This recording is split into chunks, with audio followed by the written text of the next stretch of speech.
조갑제TV 시청자 여러분 안녕하십니까. 2024년 9월 22일 오전 11시 13분입니다.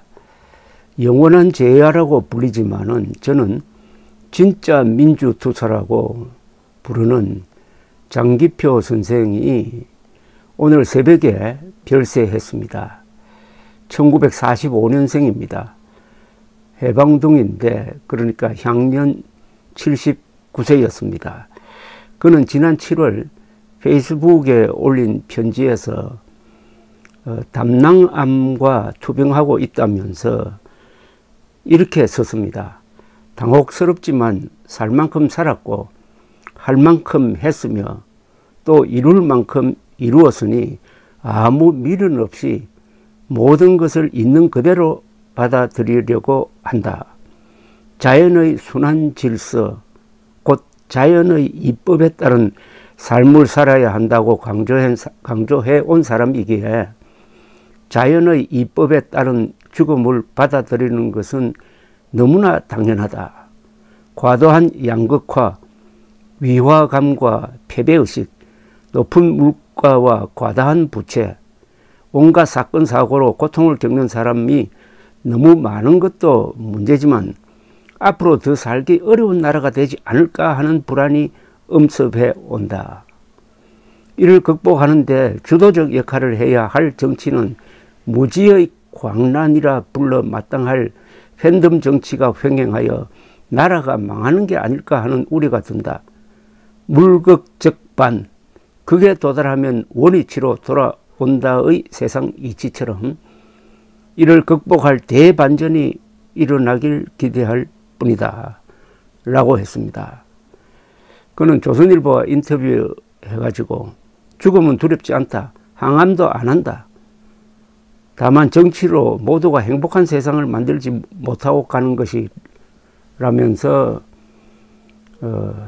아쉬움을 토로하기도 했습니다. 장기표 선생은 1945년 경상남도 밀양에서 났고 마산 공고를 졸업하고 1966년에 서울대 법학과에 입학한 후 그 몇 년 뒤에 있었던 전태일 노동운동가의 분신 자살을 접하면서 학생운동과 노동운동에 투신을 했습니다.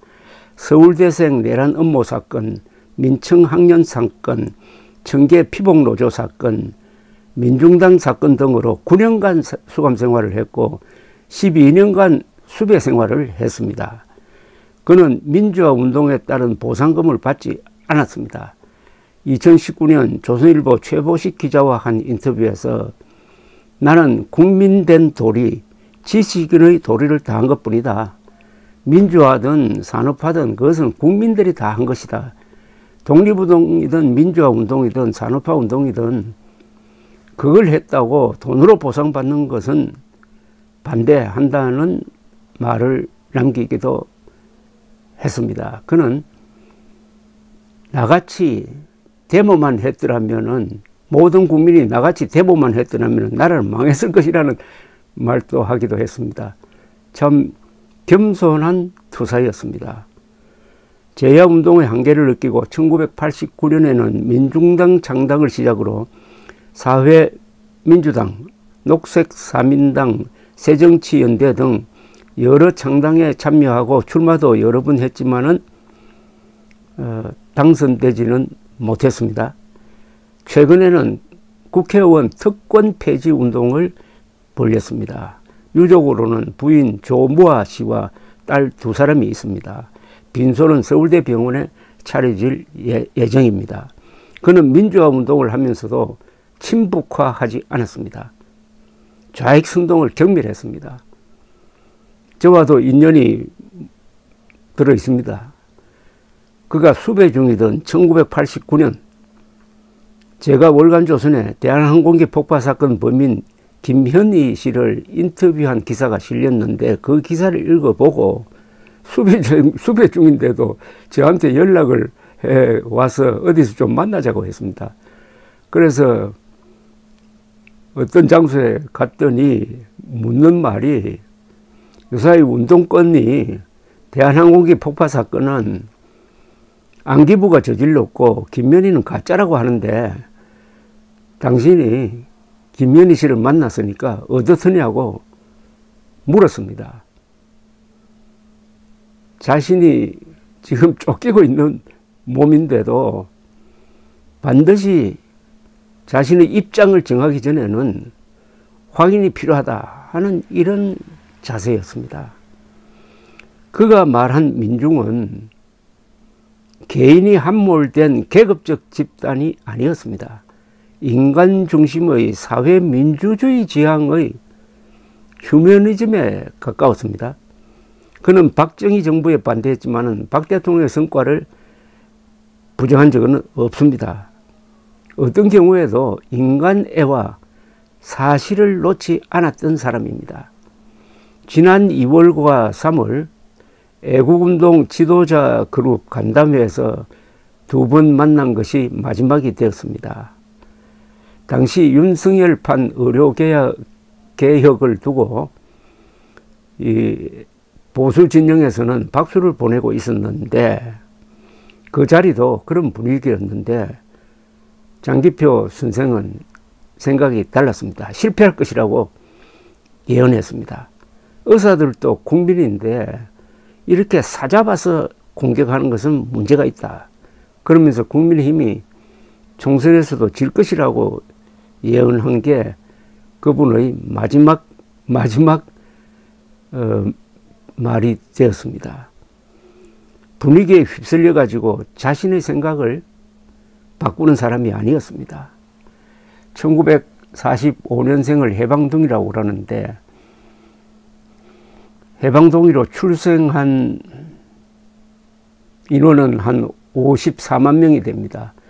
그 중에 약 30%는 영아 사망률로 날아갔습니다. 그때는 1000명이 태어나면 한 30%가 어릴 때 홍역 등으로 죽었습니다. 지금 해방둥이 생존자는 태어날 때의 약 반입니다. 약 27만 명. 이 장기표 씨, 저도 포함된 이 해방둥이는 배고픔을 아는 마지막 세대였고 풍요를 즐기기 시작한 첫 세대였습니다. 가장 빨리 뛰었고 가장 높게 그러다가 가장 크게 넘어지기도 한 세대입니다. 주력은 개발연대의 천병으로서 아주 승진도 빠르고 그리고 이룬 것도 많았으나 그늘 또한 있었습니다. 바로 그 그늘, 개발연대의 그늘에 대해서 인간애로 가지고 동정심을 가지고 아니 측은지심을 가지고 대하면서 민주화 운동을 했던 장기표 선생이야말로 진짜 민주투사입니다. 대한민국에서 민주투사라고 자처하려면은 반드시 공산당과 싸우거나 공산당과 싸우는 사람을 격려하거나 또는 공산당과 싸우는 사람이 잘못할 때는 그걸 지적하거나 하는 이런 입장을 취해서야 합니다. 바로 거기에 장기표 씨가 있었습니다. 장기표 씨는 아마 병장 출신일 겁니다. 그러면서도 민주화에 따른 특권을 주장하지 않았습니다. 오히려 특권 폐지를 주장했던 사람입니다. 그래서 장기표 씨야말로 표상으로 삼아야 할, 교과서에 넣어야 할 진짜 민주투사였습니다. 명복을 빕니다. 감사합니다.